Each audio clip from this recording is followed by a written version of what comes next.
I wouldn't normally address this. As a journalist, I don't really like being the story here, but because of how important it is for each of us to stand up for what is right and what is decent, I'm going to tell you exactly how I feel starting right now. So President Trump is on vacation this week at his golf resort in New Jersey, but he's not taking any time off from Twitter and apparently from watching me on CNN, which he denies, by the way. I know this because he has tweeted a nasty, hateful swipe at me and LeBron James that we've been discussing here. You probably read about it or saw it somewhere. I sat down with the NBA great for a primetime exclusive. That was last week after LeBron had just opened his I Promise school for 240 at-risk third and fourth graders. And during our conversation, LeBron said this. You know, we are in a position right now in America, more importantly, where this race thing is taking over. You know, and because I believe our president is kind of trying to divide us. For him to, like I said, use sports to kind of divide us is something I can't sit back and not say nothing. What would you say to the president if he's sitting right here? I would never sit across from him. You would never? You don't want to talk to him? No. I sit across from Barack, though. I'm sure that got him. So as we know, President Trump doesn't like anyone to disagree with him or to criticize him. So he tweeted this late on Friday night. He said, LeBron James was just interviewed by the dumbest man on television, Don Lemon. He made LeBron look smart, which isn't easy to do. I like Mike. Well, unlike this president who lashes out wildly at anyone who criticizes him, I have pretty thick skin. And LeBron James, in addition to being a brilliant black man, a superstar in his sport and a hero to his community, is taking the high road, which is exactly where he belongs. So since he spews so many insults so often, the president has called a lot of people stupid. Some of those people are white.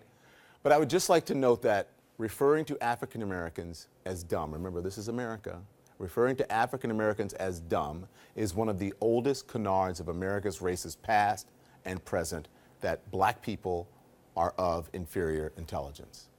And pretty much anyone and everyone in this country reacted. Here's what Dan Rather tweeted. He said, I'd much rather live in a world reflecting the values, philanthropy, and yes, intelligence of LeBron James and Don Lemon's intelligent commitment to truth and journalism than the divisive, peevish lies and narrow self-interest displayed by the President of the United States.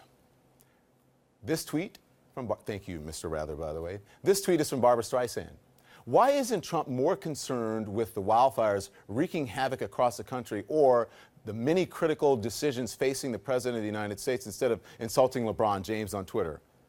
Why is he constantly projecting onto others what he knows about himself?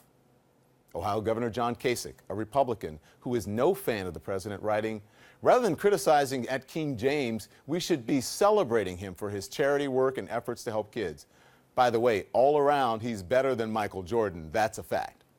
Well, even Michael Jordan's weighing in, congratulating LeBron for the work he is doing for his local community. But maybe CNN commentator Keith Boykin, listen to this, summed it up the best with this tweet.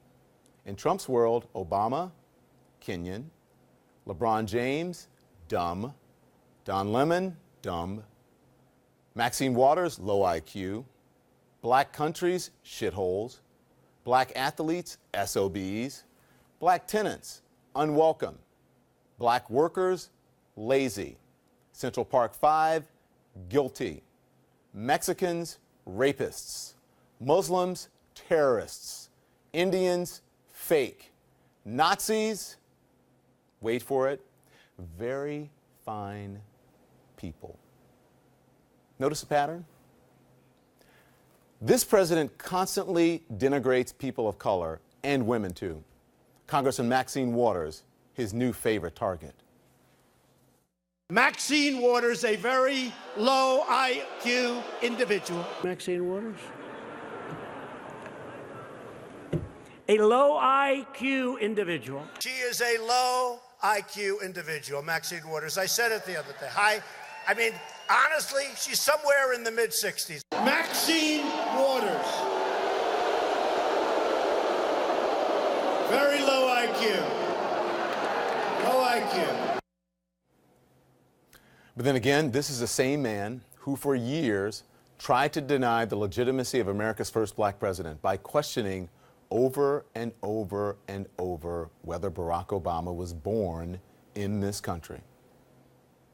I want him to show his birth certificate. I want him to show his birth certificate. There's something on that birth certificate that he doesn't like. Oh, my God. I brought it up just routinely, and all of a sudden, a lot of facts are emerging, and I'm starting to wonder myself whether or not he was born in this country. I would like to have him show his birth certificate. And can I be honest with you? I hope he can. Because if he can't, and if he wasn't born in this country, which is a real possibility, if he doesn't, it's one of the greatest scams in the history of politics. And black athletes who kneel during the national anthem as a form of protest against racism and police brutality, well, they get this disrespect. Wouldn't you love to see one of these NFL owners, when somebody disrespects our flag, to say, get that son of a bitch off the field right now, out, he's fired. He's fired! This week marks the one-year anniversary of that violent and deadly white nationalist rally in Charlottesville. The one where angry white racists carried torches and shouted anti-Semitic slogans, including Jews will not replace us. The one where Heather Heyer, a 32-year-old young lady, was killed by a bigot who intentionally drove his car through a crowd that was there to fight against the hate. But this is how this president famously characterized that. You also had people that were very fine people on both sides. You had people in that group, excuse me, I saw the same pictures as you did. The cross burnings are tiki torches. Their white hoods replaced by no hoods and khaki pants. These are the very fine people in the president's eyes. And yes, let me not mince words here. This president traffics in racism and is fueled by bullying, from keeping children at the border in cages to bullying journalists at every one of his rallies and every chance he gets. President Trump is trying to divide and conquer strategy here, and here's how it goes. He divides by race and tries to conquer decency by smearing and besmirching the truth and the people who fight to uphold it. I have wondered sometimes, you've seen Chris and I've wondered if he will succeed. If President Trump, who has his finger on he's the one who has his finger on the pulse of this country, is he revealing who we really are? Think about that. Is this who we really are? The overwhelmingly negative response, though, to his unfair and unkind attack on a good man, LeBron James, shows that America rejects what he is peddling. Most of America, anyway, not all of America. But what about the impact his policies have on those without a platform through sports like LeBron or through media like me? What about those who don't have a voice? What is his presidency doing to them?